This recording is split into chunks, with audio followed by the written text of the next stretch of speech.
Bapa dalam sorga, kami bersyukur kami bisa ada dalam rumah Tuhan. Biar kekudusan-Mu melingkupi kami, hadirat-Mu ada di tengah kami.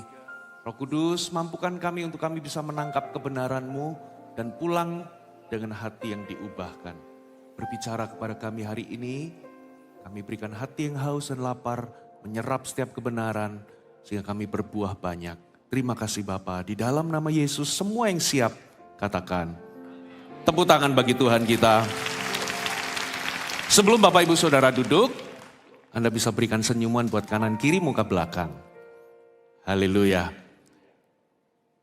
Oke, Anda boleh duduk kembali. Shalom Bapak Ibu semua. Sukacita bisa ada di dalam GMS Rooftop, Our Mother Church, gereja tercinta kita.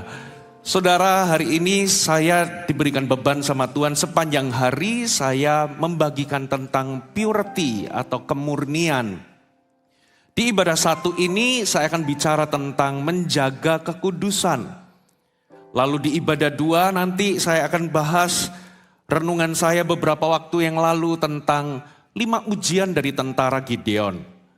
Lalu di ibadah ketiga saya akan bicara tentang penjaga atau pengawal hidup kita, yaitu kejujuran dan ketulusan. Dan di ibadah yang keempat, saya akan bicara tentang pelajaran dari kematian tragis Ananias dan Safira. Dan yang terakhir, ibadah kelima, saya akan bicara mengenai perempuan di dalam gantang. Lanjutan dari pelajaran Ananias dan Safira, gimana kita bisa temukan solusi. Sepanjang hari ini jangan lewatkan satu pesan pun. Amin. Coba kita buka sama-sama Bapak Ibu Saudara di 1 Petrus pasal yang pertama, kita baca ayat ke-14 sampai ayat yang ke-16. Hiduplah sebagai anak-anak yang taat dan jangan turuti hawa nafsu yang menguasai kamu pada waktu kebodohanmu. Tetapi hendaklah kamu menjadi kudus dalam seluruh hidupmu sama seperti Dia yang kudus yang telah memanggil kamu. Sebab ada tertulis, kuduslah kamu sebab aku kudus.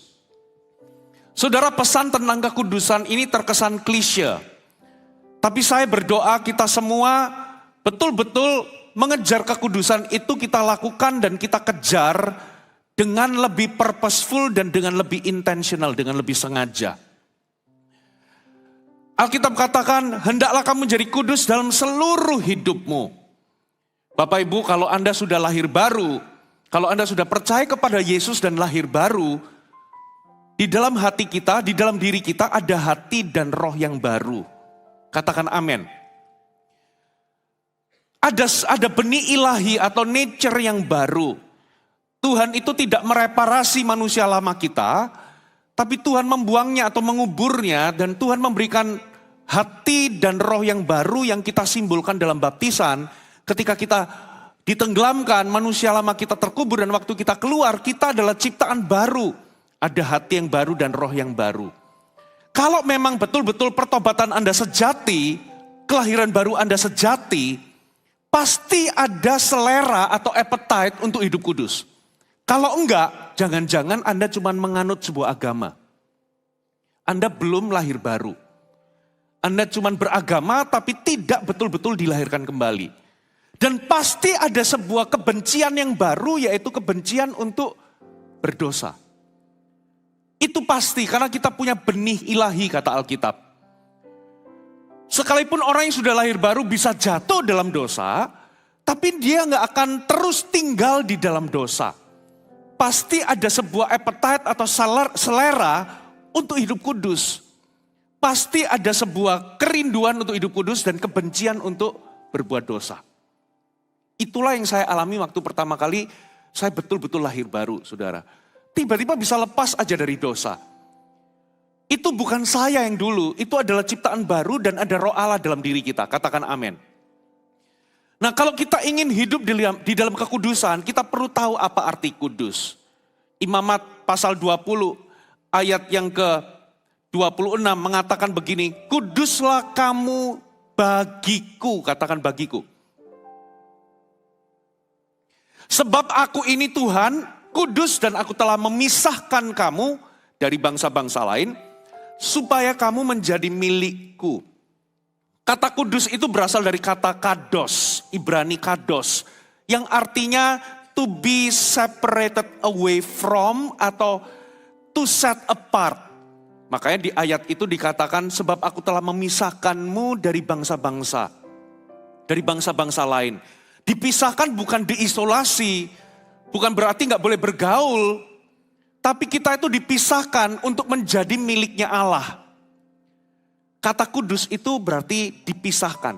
Dipisahkan bukan untuk dibuang, tapi kita dipisahkan itu berarti dikhususkan untuk didedikasikan bagi Allah. Menjadi miliknya Tuhan. Saudara, waktu saya kecil dulu, papa saya itu punya mug khusus. Ya, semua anggota keluarga yang lain gelasnya barengan. Tapi papa saya itu mug dari stainless agak gede. Waktu saya kecil, itu milik papa, itu dikhususkan hanya untuk papa saya yang minum. Nah, kita itu dikhususkan, didedikasikan untuk pelayanan kepada Tuhan. Kita didedikasikan untuk menjadi miliknya Tuhan. Katakan amin. Nah, karena Tuhan kita kudus, makanya dia menuntut kekudusan, Bapak Ibu. Mazmur 24, ayat 3-5. Siapakah yang boleh naik ke atas gunung Tuhan? Siapakah yang boleh berdiri di tempatnya yang kudus? Orang yang bersih, apa saudara? Tangannya dan murni hatinya, yang tidak menyerahkan dirinya kepada penipuan dan yang tidak bersumpah palsu. Dialah yang akan menerima berkat dari Tuhan dan keadilan dari Allah yang menyelamatkan dia. Dari 3 ayat ini paling tidak ada 3 kebenaran tentang kekudusan. Catat baik-baik. Yang pertama, saudara. Yang pertama, kekudusan adalah kunci mengalami Tuhan. Di ayat 3 tadi dikatakan, siapakah yang boleh naik ke atas gunung Tuhan? Siapakah yang boleh berdiri di tempatnya yang kudus? Saudara, kondisi kudus itu adalah lingkungan tempat di mana Tuhan itu bisa kita alami atau bisa kita lihat. Makanya dikatakan siapa yang boleh berdiri di tempatnya yang kudus, siapa yang boleh naik di atas gunungnya Tuhan. Kudus itu adalah, kondisi kudus adalah sebuah lingkungan di tempat di mana Tuhan itu bisa kita alami dan Tuhan bisa kita lihat. Matius 5 itu berkata, berbahagialah orang yang suci hatinya karena ia akan melihat Allah. Ibrani pasal yang ke-12 ayat 14. Kejarlah kekudusan, sebab tanpa kekudusan tidak seorang pun akan melihat Tuhan. Jadi kalau kita ini mau mengalami Tuhan, syaratnya itu adalah kekudusan. Di sini menjelaskan kenapa beberapa orang itu sulit mengalami Tuhan, karena dia tidak hidup di dalam kekudusan. Yang kedua, kebenaran yang kedua, Alkitab katakan begini, saudara, orang yang bersih tangannya dan apa saudara? Murni hatinya, yang tidak menyerahkan dirinya kepada penipuan, yang tidak bersumpah palsu. Siapa yang boleh berdiri di atas tempat yang kudus? Orang yang bersih tangannya, murni hatinya, tidak menyerahkan diri kepada penipuan. Maksudnya tidak menyerahkan diri kepada penipuan itu begini saudara. Orang yang punya sifat bersih, tidak akan tertarik sama hal-hal yang kotor. Kalau Anda itu suka bersihan atau orangnya itu bersihan, gak mungkin lah saudara itu mau tinggal di tempat-tempat yang jorok atau menjamah sesuatu yang jorok atau kotor. Gak mungkin Anda itu suka pegang-pegang kotoran. Berarti dia gak tertarik sama yang namanya penipuan. Kenapa dia gak tertarik? Karena dia murni hatinya, bersih tangannya. Katakan amin. Makanya dia tidak menyerahkan diri kepada penipuan. Terjemahan yang lain kata penipuan itu tidak menyerahkan dirinya kepada hal yang sia-sia. Dan dan tidak bersumpah palsu. Saudara, poin yang kedua, kebenaran tentang kekudusan adalah kekudusan itu membuat kita berguna dan membuat kita efektif untuk dipakai dalam tujuan-tujuan Tuhan. Saudara, kalau Anda cari orang atau buka lowongan kerja, biasanya apa sih yang dicari dari lowongan kerja? Yalah, biasanya dicari usianya, jenjang pendidikannya, betul ya? Lalu biasanya juga ditambah dengan orang itu harus bisa kerjasama atau kerja tim. Lalu juga dia itu bisa menguasai keahlian tertentu seperti komputer atau seperti bahasa. Lalu dia juga bisa ditempatkan dimanapun. Ya, itu biasanya kriteria umum yang dicari orang ketika buka lowongan kerja. Tapi tahukah saudara, sebetulnya yang utama yang dicari itu adalah orang yang jujur dan orang yang tulus. Orang yang bersih tangannya itu jujur, murni hatinya itu tulus. Percuma saudara kalau Anda hire orang yang pinternya bukan main, tetapi licik. Nggak murni hatinya.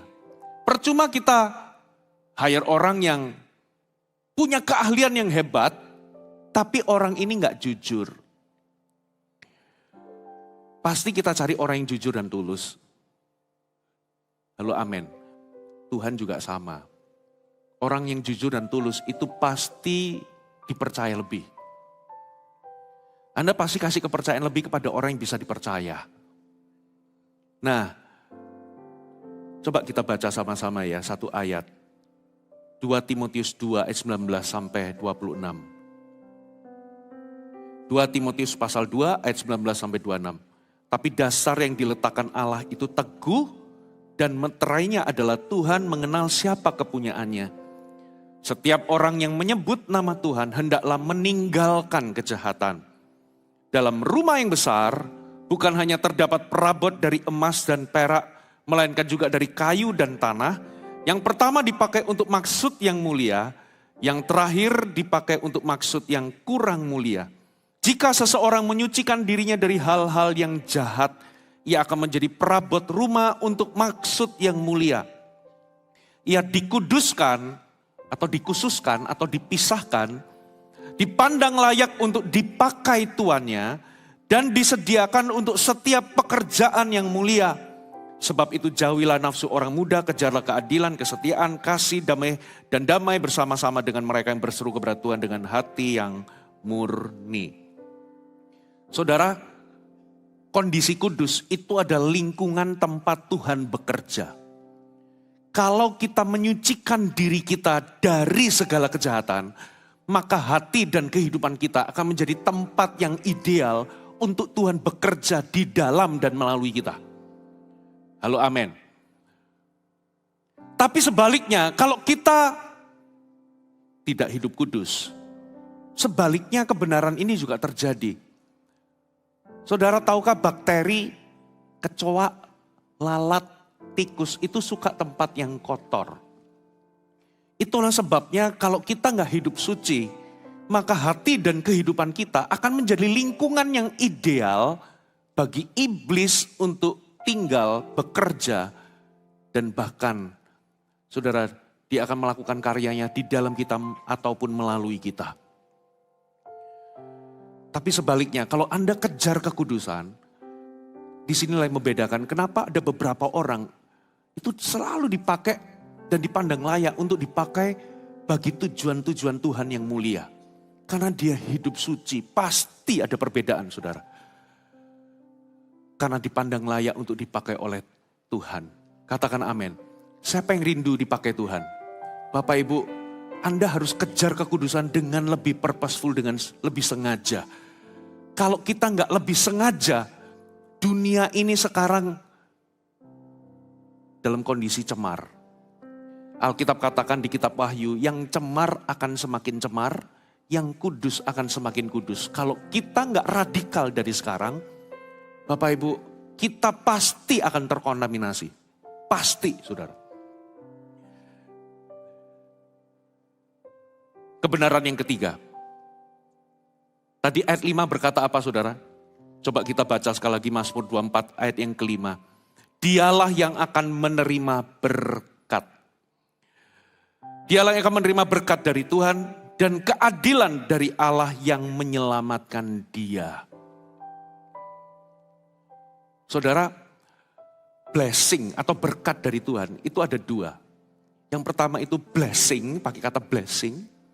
Yang kedua itu namanya favor, kemurahan atau perkenanan. Favor Allah.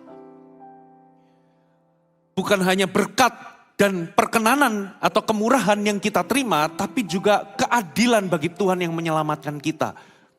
Berarti begini loh, kondisi kudus itu bukan saja tempat di mana Tuhan bisa dilihat atau dialami. Kondisi kudus itu bukan hanya sebuah tempat di mana atau lingkungan di mana Tuhan itu bekerja, tapi kondisi kudus itu adalah tempat di mana berkatnya, mujizatnya, favor atau perkenanannya, dan pertolongannya itu bisa kita alami. Katakan amin. Kenapa beberapa orang di antara Anda berdoa, tapi kenapa kok seolah-olah Tuhan itu tidak mendengarkan?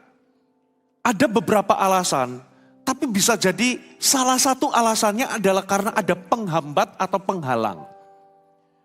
Kenapa Anda tidak melihat terobosan atau perkenanan Tuhan dalam kehidupan Anda atau penyertaan dalam kehidupan saudara? Lalu Anda bertanya, Tuhan mana engkau? Memang tidak semua karena ada penghambat, bisa jadi memang belum waktu Tuhan. Tapi coba cek, jangan-jangan memang ada penghambat atau penghalang. Yesaya 59 mengatakan, tanganku tidak kurang panjang untuk menyelamatkan, pendengaranku tidak kurang tajam untuk mendengar. Tapi yang merupakan pemisah, katakan pemisah. Berarti ada penghalang, ada penghambat, ada yang membatasi Tuhan bekerja di dalam kehidupan kita. Yang merupakan pemisah antara kamu dan Allahmu ialah segala kejahatanmu, dan yang membuat dia menyembunyikan diri terhadap kamu sehingga ia tidak mendengar ialah segala dosamu.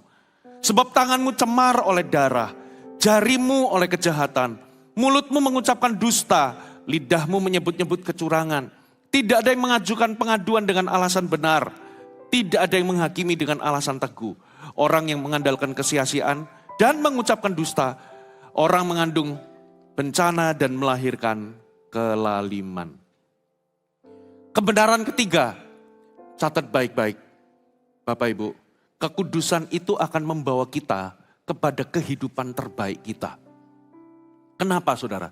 Karena kondisi kudus itu adalah tempat di mana mujizatnya, penyertaannya, intervensinya, terobosannya, kemurahannya itu bisa kita alami. Saudara, kalau Anda mau doamu terhalang, sederhana. Anda hidup aja di dalam kecemaran. Doamu akan terhalang. Dan orang yang hidup dalam kecemaran, gak bahagia hidupnya. Makanya your best life, kehidupan terbaikmu itu didapat ketika Anda hidup dalam kekudusan. Orang kehidupan terbaik itu bukan gini loh, Anda mencapai kekayaan tertentu, kesuksesan tertentu, tingkat level sosial ekonomi tertentu, baru Anda berkatakan, this is my best life. Enggak saudara. Your best life, kehidupan terbaikmu itu bisa Anda alami, Anda dapatkan ketika Anda hidup dalam kekudusan. Halo amin. Makanya jangan kejar, jangan targetkan hidup bahagia. Targetkan hidup kudus karena orang yang hidup kudus pasti bahagia. Sementara orang yang hidup gak kudus pasti gak tenang hidupnya. Orang yang mendua hati kata Alkitab itu gak tenang hidupnya. Sama dunia juga sama Tuhan. Orang yang gak kudus itu pasti tertuduh. Orang yang punya double life, kehidupan ganda di gereja menampilkan sosok tertentu tapi di belakang punya dosa tersembunyi. Saudara biasanya gak tenang hatinya. Dia stres. Karena memerankan kehidupan ganda itu butuh energi saudara. Berpura-pura itu butuh energi loh saudara. Coba ya tanya kepada pemain kreatif ministry. Kalau dia punya peran atau role, itu stres saudara. Kenapa harus hafalin perannya? Harus penjiwaan. Belum lagi kalau mau tidur Anda, saudara, Anda kepikiran, takut kalau ketahuan atau terbongkar kehidupan ganda itu. Makanya orang yang mendua hati gak bahagia, tertuduh. Tapi orang yang bereskan semuanya itu dan hidup suci, tidurnya ada damai sejahtera. Katakan amin. Makanya saya katakan kehidupan terbaik itu adalah kehidupan kudus. Pelayanan juga sama saudara. Jangan targetkan pertama-tama itu pelayanan sukses. Jangan. Targetkan jadi pelayan Tuhan yang murni, yang suci, yang kudus. Karena apa? Kalau Anda murni, kalau Anda kudus, Tuhan akan sertai. Dan saya percayalah kalau Tuhan sertai, keberhasilan itu adalah tinggal tunggu waktu. Halo, amin. Mau pernikahan bahagia? Jangan targetkan pernikahan bahagia. Tapi targetkan pernikahan yang kudus. Karena pernikahan yang kudus pasti ujungnya bahagia. Ada amin? Makanya your best life, kehidupan terbaikmu hanya bisa Anda dapatkan ketika Anda hidup kudus. Coba kita buka satu ayat. Saudara, 1 Yohanes pasal 3 ayat 21 sampai 22. Saudara-saudaraku yang kekasih, jikalau hati kita tidak menuduh kita, maka kita mempunyai keberanian percaya untuk apa saudara?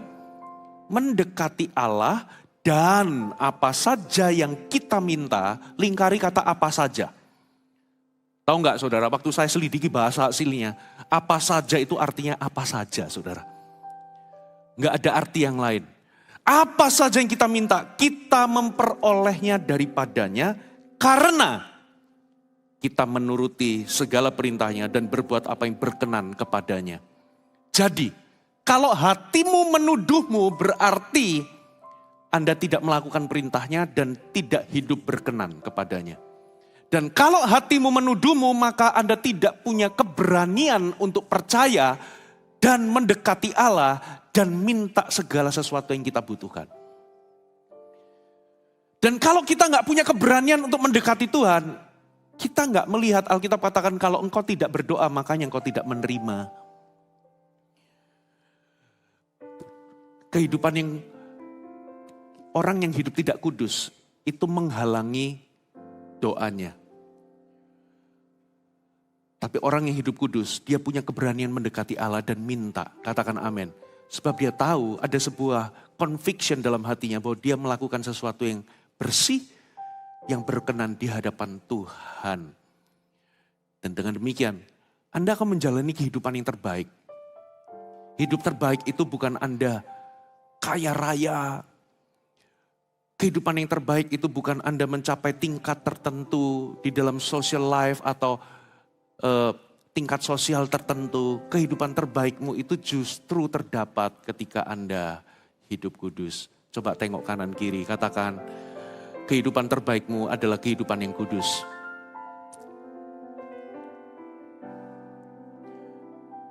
Nah, coba kita lihat satu ayat ini saudara. Perhatikan, 1 Korintus 3 ayat 16 sampai 17.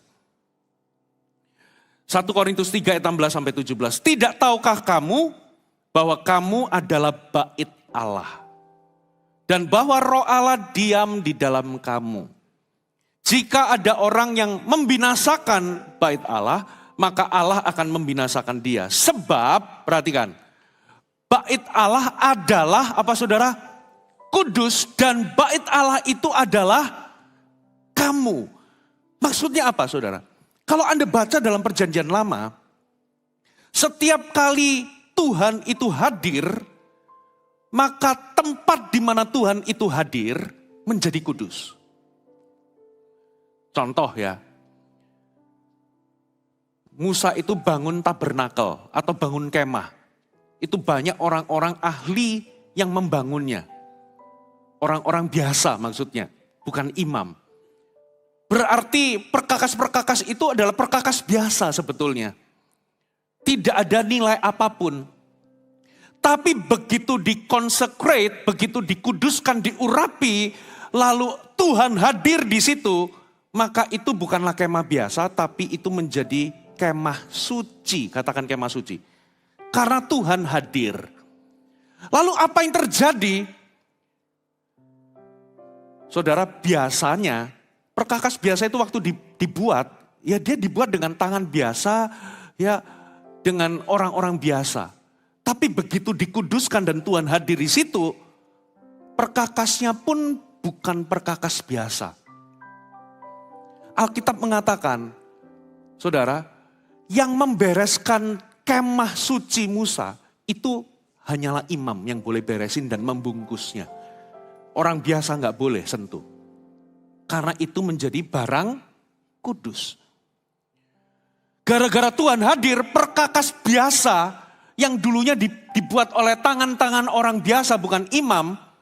Ketika Tuhan hadir, perkakasnya itu nggak bisa diperlakukan sembarangan, saudara. Maka yang boleh pegang, yang boleh membereskan, membungkusnya. Tiap kali kalau berjalan kan bait suci itu kan kemah itu berjalan, saudara. Itu hanyalah para imam. Dan ketika berjalan itu kan memang butuh pengusung. Makanya di situ ada tongkat pengusung dan ada gelangnya. Supaya apa? Barang kudus itu nggak boleh disentuh sama orang biasa. Terus apalagi saudara? Orang di dalam tempat kudus semua, di pelataran tempat kudus, ruang maha kudus, itu banyak perkakas-perkakas saudara. Ya, karena tempat itu kudus nggak boleh bawa barang sembarangan. Nadab dan Abihu itu mati karena bawa api dari luar, api asing. Mati di tempat. Di dalam tempat kudus itu ada meja pembakaran ukupan. Ada kaki dian, kandil dengan 7 lampu. Saudara, di ruang maha kudus itu ada apa saudara? Tabut perjanjian. Di situ ada tutup pendamaian, lalu ada Tuhan berbicara di situ dan ada nyala api, lambang kehadiran Tuhan. Bayangkan saudara, itu tabut biasa sebetulnya. Kita nggak boleh menyembah barang. Tapi karena Tuhan itu hadir di situ, coba bayangkan, Uza, orang biasa bukan imam, waktu tabut itu mau tergelincir, niatnya baik loh saudara. Dia itu menyentuh supaya nggak jatuh karena mau tergelincir. Langsung begitu sentuh, disambar Tuhan mati di tempat. Nggak boleh perlakukan barang kudus sembarangan karena Tuhan hadir. Siapa lagi saudara? Ya, imam-imamnya kalau ketahuan nggak kudus, imam loh saudara, masuk ke tempat kudus kalau dalam kondisi nggak kudus, mati di tempat. Makanya ada talinya saudara. Ada loncengnya supaya ketahuan kalau lonceng tidak lagi berbunyi berarti imamnya mati di tempat, maka ditarik dari luar. Nah perhatikan, bait suci, bait Allah, tubuh kita ini bait Allah. Kenapa kok dijadikan bait Allah? Alkitab katakan karena roh Allah hadir dan Tuhan itu hadir dalam diri kita. Waktu kita terima Yesus, darah Yesus menyucikan kita. Ada amin. Ini kita nggak bisa lakukan. Ini bagian Tuhan. Tapi begitu Tuhan hadir di dalam hidup kita, hati kita, maka tubuh bait Allah ini dikatakan bait Allah adalah kudus. Dan bait Allah itu siapa? Anda dan saya. Berarti karena ini barang kudus, bagian kita adalah kita jaga kekudusan. Kita nggak boleh sentuh perkakas, kita nggak boleh sembarangan lagi dengan barang kudus tersebut. Berarti apa yang kita pikirkan, apa yang kita ucapkan, yang timbul dalam hati kita, apa yang kita kerjakan dengan tangan kita, tidak boleh lagi sembarangan setelah kita terima Yesus dan Roh Allah tinggal dalam diri kita. Katakan amin. Satu kali Musa itu jalan-jalan di belakang padang gurun saudara. Musa itu 40 tahun mengembalakan kambing domba mertuanya Yitro. Lalu dia tiba di sebuah tempat di mana dia lihat ada semak belukar, semak duri, menyala tapi semaknya itu tidak hangus atau tidak gosong. Lalu dia menyimpang, mendekati Karena apa saudara? Bertanya-tanya kok ada semak menyala tapi kok nggak gosong. Waktu dia menyimpang, Tuhan langsung berkata, Musa, Musa, jangan mendekat. Sebab tanggalkan kasutmu. Sebab tanah yang kamu injak itu adalah tanah yang kudus. Saya mau tanya, itu tanah biasa atau tanah spesial? Itu tanah biasa saudara. Itu mungkin ya, itu tanah yang biasa diinjak-injak Musa waktu mengembalakan domba. Tapi tanah biasa itu menjadi tanah yang luar biasa karena ada kejadian luar biasa, yaitu Tuhan hadir di situ. Begitu Tuhan hadir di situ, tanah biasa berubah menjadi apa saudara? Tanah kudus. Dan begitu tanahnya jadi kudus, Musa nggak bisa sembarangan. Jangan dekat, copot sandal, copot sepatu. Pewahyuannya apa Bapak Ibu? Setelah Anda terima Yesus, bagian Tuhan adalah menyucikan diri kita. Dan dia hadir. Itu kita nggak bisa lakukan. Kita nggak bisa menyucikan diri kita sendiri. Karena apa? Kesalehan kita itu, kata Tuhan, seperti kain lap atau kain kotor. Kita butuh pengorbanan darah Yesus untuk membuat kita bersih. Itu bagian Tuhan. Tapi setelah kita bersih, bagian kita apa saudara? Kita nggak lagi boleh sembarangan dengan hidup. Kalau Roh Allah tinggal dalam diri kita, bagian kita adalah menjaga kekudusan. Ada amin? Kalau di rumahmu itu sering banyak tikus, Anda memang bisa kasih racun tikus. Kalau Anda di rumah Anda sering datang kecoa, Anda memang bisa semprot pakai obat serangga. Tapi dengan memberikan racun tikus dan menyemprot obat serangga tidak menjadi jaminan kecoa itu nggak bakal datang lagi, tikus nggak bakal datang lagi. Kenapa? Karena tikus sama kecoa itu saudara sepupunya dan temannya banyak, saudara. Dengan kata lain, kalau rumah saudara itu Anda tidak jaga kebersihannya, kalau dapur saudara itu nggak saudara bersihkan, mau saudara semprot pakai obat serangga berapapun, mau Anda pasangi racun tikus berapapun, maka tikus dan kecoa akan selalu hadir. Kenapa saudara? Karena Anda tidak pernah jaga kebersihan. Halo amin. Bagian Tuhan adalah menyucikan kita. Tapi bagian kita adalah kita setelah disucikan, kita jaga kesucian kita. Orang kalau habis mandi, dia nggak akan langsung balik main kotor-kotor lagi. Setelah Anda disucikan, Anda harus jaga kekudusan. Amin saudara. Nah, saya akan bagikan dengan cepat. Bagaimana sih kita bisa menjaga kekudusan kita? Bagaimana kita bisa konsisten hidup kudus di tengah dunia yang cemar ini? Yang pertama, catat baik-baik. Saudara harus putus hubungan dengan dunia. Anda harus memutuskan hubungan dengan dunia. Kita semua ini punya mantan. Mantan kita adalah dunia. Kita semua ini berdosa. Dulu kita itu hidup di dalam dosa. Kita punya mantan yang namanya dunia. Kalau Anda betul-betul mau berjalan dengan Tuhan, Anda harus putus hubungan. Anda harus cerai. Dalam konteks dengan dunia ini, saya sebagai pendeta, Anda boleh cerai. Anda harus cerai dengan dunia. Ada amin? Please, tadi ada kamera yang di video begini. Tolong kalimat saya, Anda boleh cerai, jangan dipenggal ya. Dimasukin di sosial media, nanti terkenal nanti saya. Halo amin? Alkitab berkata, persahabatan dengan dunia itu menjadikan dirimu sebagai musuh Allah. Saudara, kalau Anda sudah menikah, tapi Anda masih simpan nomor mantan, saya jamin suamimu atau istrimu di rumah jadi musuhmu. Dari kekasih jadi musuh. Gak usah follow-followan IG lah sama mantan. Buang semua jalur, tutup semua jalur yang bisa membuat Anda terkoneksi kembali dengan dunia. Anda harus putuskan hubungan. Halo, amin. Kalau Anda punya mantan, jangan reuni. Karena apa? Nanti bisa CLBK sama dunia. Mantan kita adalah dunia.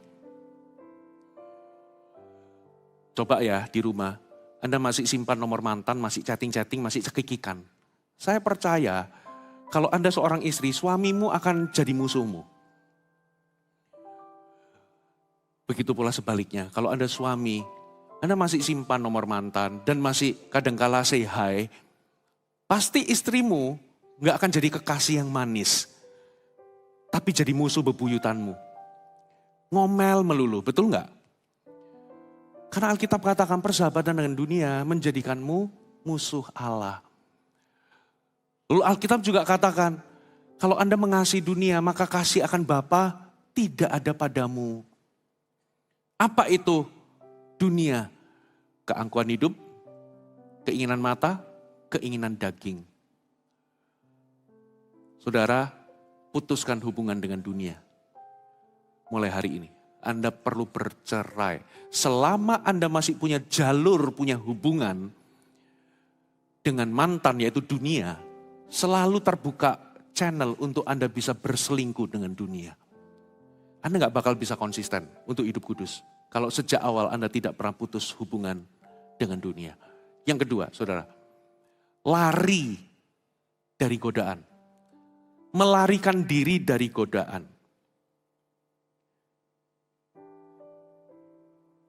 Dua Timotius 2 ayat 22. Coba kita baca ayat ini ya. Sebab itu, jauhilah nafsu orang muda. Versi terjemahan lama itu pakai kata, tetapi larikanlah dirimu dari segala keinginan orang-orang muda. Larikan dirimu. Versi NIV, flee the evil desires of youth. Flee itu lari.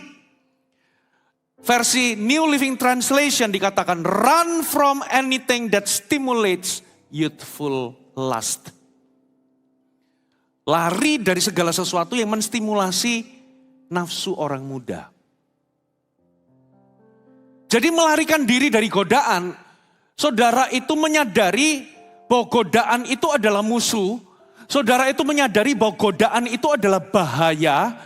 Sehingga Anda perlu lari ke arah yang opposite atau berlawanan. Seringkali kita itu, contoh ya, kalau kita ada gempa, kita kan pasti lari ke tempat yang aman. Ada badai, kita pasti akan lari ke tempat yang aman. Ada apa lagi, saudara? Kebakaran, kita pasti akan lari dari bahaya. Tapi terhadap godaan, banyak orang Kristen bukannya lari, tapi malah godaan itu diajak ngobrol. Godaan itu diajak main. Godaan itu, kita itu bahkan punya delay, masih mikir-mikir. Saudara, kalau kebakaran kita nggak pakai mikir, kita langsung lari. Kita itu, godaan itu mengandung bahaya, Bapak Ibu. Kalau kita ini ada bahaya fisik, contohnya kebakaran, kita itu lari, tapi kalau ada bahaya fisik itu mengancam tubuh kita, keselamatan tubuh kita. Tapi ada bahaya rohani yang bisa mengancam jiwa kita.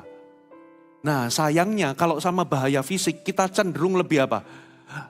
Lebih takut, kita lari, tapi kalau ada bahaya rohani, kita masih mikir-mikir, kita masih mencerna, kita delay. Saudara, semua ayat Alkitab, yang Alkitab suggest tentang yang namanya pencobaan, temptation dan godaan, itu jawabannya adalah lari. Kejadian 39, ya Yusuf muda itu digoda untuk jatuh dalam dosa perselingkuhan dan perzinahan. Tapi Yusuf itu menolak, bukan hanya menolak godaan, tapi menolak untuk berada di sisi atau di dekat Potifar. Dan bukan hanya itu, ketika rumah itu gak ada siapa-siapa, ketika Potifar itu, istri Potifar maksudnya ya. Sorry, tapi mungkin zaman sekarang relevan juga. istri Potifar itu betul-betul mengajaknya untuk tidur, yang dilakukan oleh Yusuf itu bukan bercakap-cakap atau berargumentasi atau berdebat sama istri Potifar. Dia tidak delay sedikit pun. Yang dia lakukan adalah dia tanggalkan jubahnya. Dia lari, katakan lari. Saudara, iblis itu punya 1001 jebakan atau perangkap. Dan biasanya akan datang dalam bentuk godaan. Dan 1001 tipu muslihatnya itu akan menjadi dosa dalam hidup kita kalau kita tidak segera lari. Lari dari godaan. Orang yang tidak lari dari godaan itu akan menyebabkan dosa ditindaklanjuti. Makanya Alkitab itu suggest lari. Halo, amin. Saya kasih aplikasi ya. Lari dari godaan itu bagaimana? Begini saudara. Kalau dulunya Anda itu suka makan babi atau suka makan kaki babi. Gara-gara kolesterol dan Anda sudah sampai misalnya kena penyakit jantung dan sebagainya. Akhirnya dokter menyarankan, dokter memvonis Anda tidak boleh lagi makan kaki babi seumur hidup.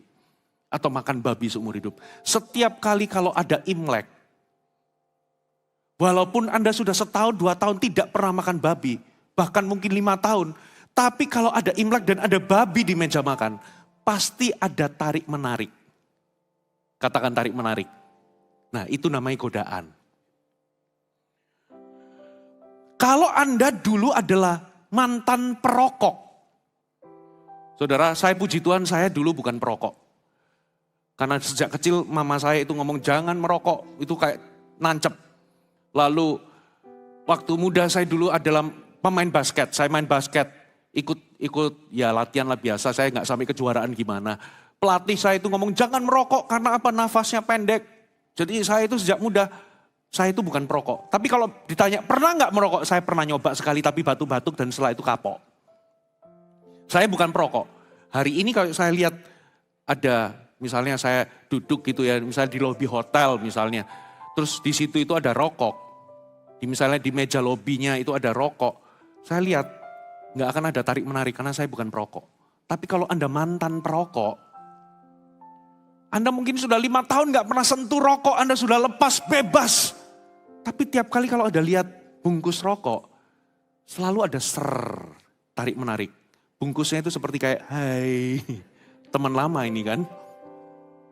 Pasti ada tarik menarik saudara. Nah di titik ini yang Alkitab katakan adalah lari. Halo amin. Jangan Anda lihat bungkusnya, waduh modelnya baru ya sekarang gitu. Lalu Anda bau-bau, jangan-jangan baunya udah beda. Jangan pernah mempercayai dagingmu. Sembari berpikir bahwa nanti di ujungnya somehow dagingmu akan punya kekuatan untuk menolak dosa. Jangan, Anda akan terkejut ternyata apa? Ketika dosa sudah di depan mata, godaan di depan mata, dagingmu menyerah. Makanya jangan put confidence in the flesh, kata Alkitab. Oh, kalau Anda dulu mantan pornografi, lalu Anda nonton film, tenang Pastor Fuji, itu sudah ada ratingnya saudara. Anda tahu bahwa di situ nanti ada konten tertentu. Tenang Pastor Fuji, saya nanti nonton sambil bahasa rohan. Jangan saudara. Meskipun ada bahasa rohan, Anda pasti jatuh. Kenapa? Ada tarik menarik kalau Anda dulu mantan pornografi. Halo amin. Orang itu punya skala hidup dalam dosa. Kalau dulu Alkitab katakan jauhi percabulan, flee from sexual immorality. Lagi-lagi pakai kata flee. Kalau dulu Anda levelnya itu adalah pornografi, saudara, setelah Anda bebas gak pernah lagi pornografi, nanti setelah Anda bebas, godaan untuk pornografi itu bisa datang kapanpun. Tapi kalau level Anda itu sampai sudah ke perjinahan, ke prostitusi, pelacuran, hati-hati. godaan untuk pelacuran itu juga bisa datang anytime. Khususnya kalau Anda sendirian, Anda di hotel, nggak ada keluarga Anda, nggak ada siapapun. Kalau orang di level pornografi nggak mungkin bisa panggil perempuan masuk ke kamar Anda. Karena Anda levelnya belum sampai ke situ. Tapi kalau dulu Anda keterlibatan Anda sampai sejauh itu, Anda bisa loh satu kali tergoda untuk panggil orang ke hotel. Makanya lari, katakan lari. Kalau dulu Anda adalah pecandu alkohol, saudara, minum anggur dosa enggak? Enggak. Ya, ada momen-momen saya bukan peminum, saudara. Dan anyway, saya juga enggak seberapa suka anggur, lebih tepatnya. Tapi saya minum anggur enggak? Kalau saya kumpul sama keluarga, gitu ya. Apalagi kalau makan steak atau apa, keluarga Imlek gitu ya. Kadangkala biasa, ayo minum anggur segini, saya akan nyoba. Saya akan minum, tapi saya bukan peminum. Saudara. Nah, tapi kalau dulunya Anda adalah pecandu alkohol, Bapak Ibu, walaupun minum anggur bukanlah dosa, lebih baik Anda menetapkan hati untuk gak usah minum anggur sama sekali. Kalau dulunya Anda pecandu. Karena dengan Anda minum anggur, apalagi alasannya apa? Nanti steaknya bisa rasa enak, betul nggak? Untuk peredaran darah, betul kan? Tapi kalau Anda pecandu dulunya, lebih baik sampai seumur hidup aku nggak bakal minum anggur. Kenapa? Biasanya kalau habis minum anggur gitu kan, Anda feel nggak apa-apa kok, mantep nggak apa-apa. Anda pergi sama teman kerja sama teman ini minum anggur, anggur kan nggak dosa, nggak apa-apa, ya nggak apa-apa. Iya, begitu Anda minum segelas, 2 gelas, 3 gelas, teman Anda nanti akan keluarin nih, saya punya yang lain. Nah, begitu yang lain itu dibuka, Anda jatuh di situ. Kalau Anda bergumul dengan berbagai-bagai dosa di masa lalu, saya mau tanya, masuk dalam gedung yang namanya klub malam, dosa enggak? Anda masuk ke gedung, lalu Anda duduk. Enggak dosa, saudara. Ya masuk di gedung klub yang namanya klub malam, itu enggak dosa. Tapi kalau Anda tahu bahwa klub malam itu membuatmu terseret dengan berbagai godaan, lebih baik Anda komitmen mulai hari ini. Aku seumur hidup enggak akan menginjakkan kaki di klub malam. Katakan amin. Karena di situ ada banyak perempuan yang waktu dia jahit kain itu kurang 1/4 meter atau kurang 1/2 meter. Lebih baik Anda seumur hidup setelah Anda lahir baru bertobat. Anda nggak usah pergi ke sana. Kalau ke gedung itu membuatmu terekspos dengan berbagai godaan. Itu namanya flee from sexual immorality. Flee from temptation. Katakan amin. Kalau Anda nggak putuskan ini, Anda tidak akan pernah konsisten. Anda akan jatuh bangun. Anda nggak akan konsisten hidup kudus. Saya jamin. Ada amin? Yang terakhir, waktu saya hampir habis. Taati firman Allah. Firman Tuhan katakan 1 Petrus 1 ayat 15 berkata demikian.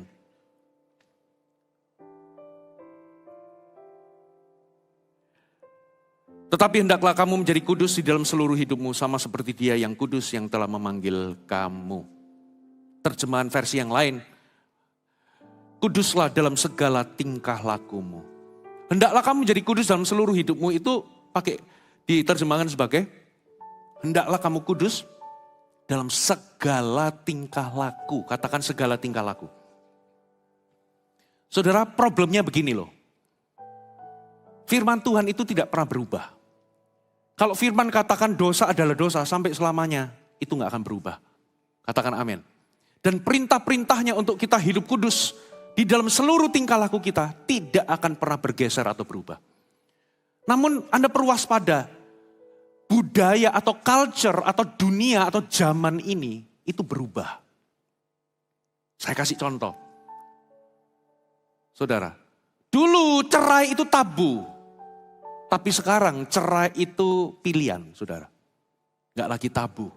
Lumrah atau lazim. Dulu seks pranikah, orang kalau pacaran jangan, gak boleh strict, jangan tidur. Jangan jatuh dalam dosa. Sekarang bahkan ada banyak orang tua yang mengizinkan anaknya tidur bersama. Yang perempuan datang ke mana? Ke rumah laki-laki nginep, orang tuanya gak melarang sedikit pun. Dulu gak boleh, seks pranikah itu betul-betul saklek, gak bisa. Sekarang zaman tambah berubah, banyak orang tua mengizinkan, saudara. LGBT, L, lesbian. G-nya apa? Gay. B-nya bisexual. T-nya apa? Transgender. Sekarang tambah bergeser lagi, ada Q. Itu namanya queer. Queer itu yang bukan L, yang bukan G, B, T. Semua yang bukan LGBT itu Q atau Q. Apa artinya queer? Kalau Anda tanya, kalau menurut Alkitab, gender itu hanya ada dua. Laki-laki dan perempuan. Tapi budaya, terutama sekarang di barat itu sekarang, kalau Anda tanya, gender itu ada berapa? Mereka berkata spektrum. Enggak lagi dua, tapi spektrum. Jadi kalau ada laki-laki mengaku bahwa dia adalah wanita, dia adalah wanita. Anda nggak boleh ngomong dia laki-laki, Anda menyalahi hak asasi. Kalau ada wanita berkata aku adalah pria, Anda nggak boleh ngomong kamu itu pria, nggak boleh. Anda menyalahi hak asasi. Jadi spektrum itu sesuai dengan anggapan dia terhadap dirinya sendiri. Bahkan Q itu sampai melebar, sampai ke binatang, saudara.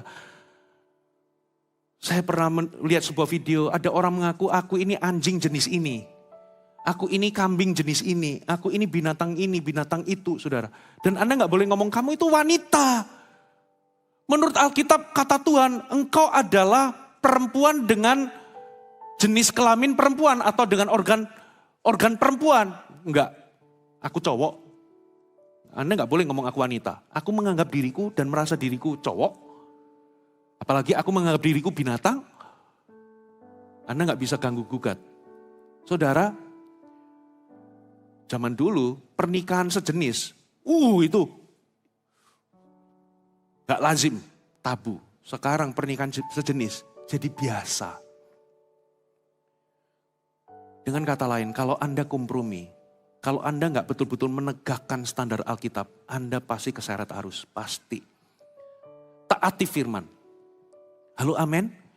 Kalau Anda gak taati firman, kalau Alkitab berkata dosa adalah dosa, taati. Katakan amin. Jangan dirasionalisasi dan jangan terseret sama yang namanya dunia. Amin. Mari saya undang kita semua bangkit berdiri. Change my heart, oh God. Make it ever true. Change my heart, oh God. May I be like you. Change my heart. Change my heart, oh God. Make it ever true. Change my heart. Make it. May I be like you. May I be. You are a potter. You are a potter. I am the clay. Mold me and make me.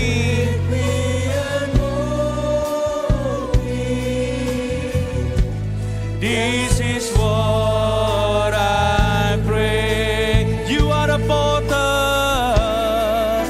You are a potter.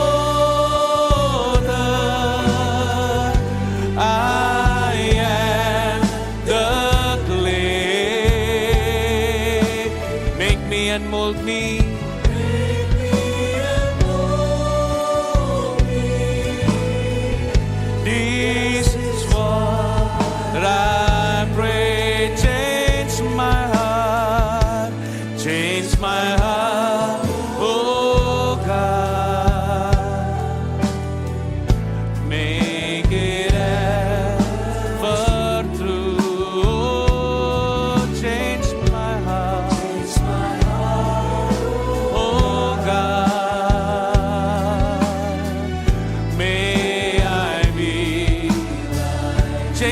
heart. Lebih lagi katakan, change my heart, oh God. Make it ever true. Change my heart, oh God. May I be like you.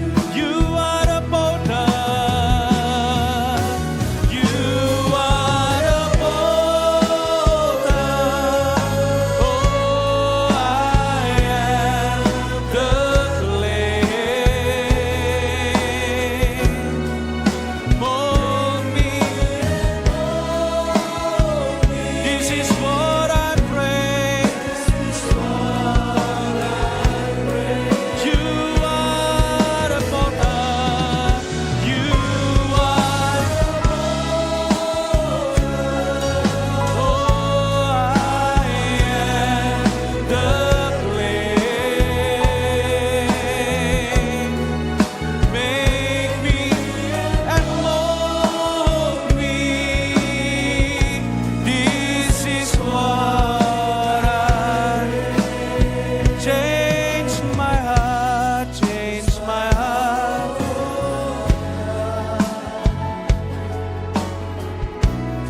Make it ever true. Oh, change. May I be like you.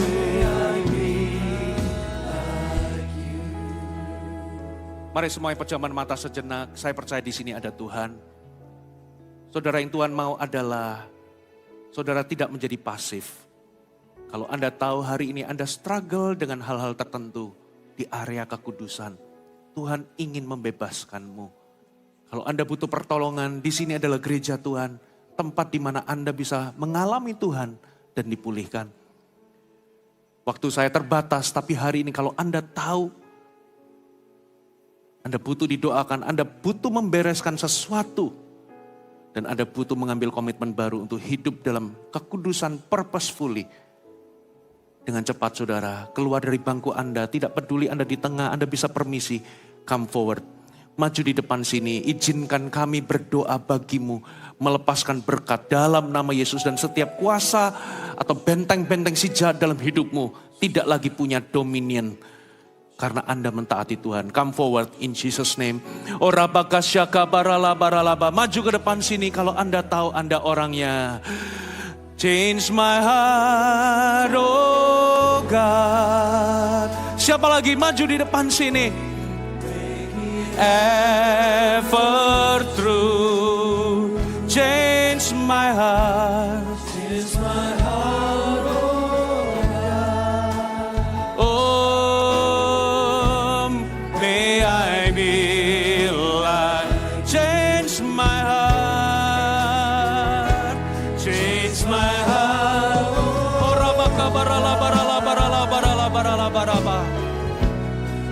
Make it ever true. Change my heart. Change my heart, oh God. May I be like you. Change my heart. Change my heart, oh God. Make it ever true.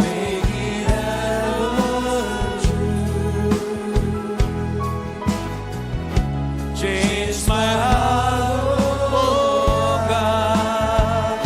May I be like. Sekali lagi, oh rabaka barala. Change my heart.